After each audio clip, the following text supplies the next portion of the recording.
जाणारी एक पर्यटक बस होती ती पलटी झालेली आहे। त्यामध्ये जवळपास 80 प्रवासी होते।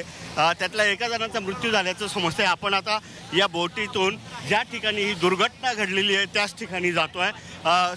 साधारणतः 3 ते 3:30 वाजेच्या सुमारास ही बोट जी आहे ती एलिफंटाकडे निघाली होती।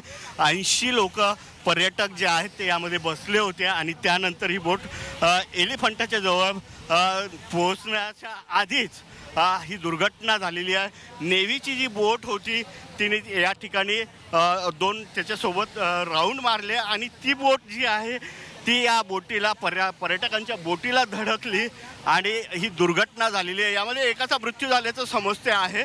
तर जवळपास 22 ते 23 जण जे आहेत ते जखमी आहेत।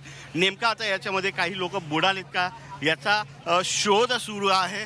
नेव्ही असेल किंवा मुंबई फायर ब्रिगेड असेल याची जी सुरक्षा यंत्रणा आहे ती या ठिकाणी मदत कार्यासाठी या ठिकाणी पोहोचल्याचं पाहायला मिळते आहे। एकंदरीतच मोठी झालेली आहे। त्यावर प्रश्न निर्माण होतो आहे कारण अशा प्रकारे जर दुर्घटना होत असेल तर ही मोठी दुर्घटना आहे।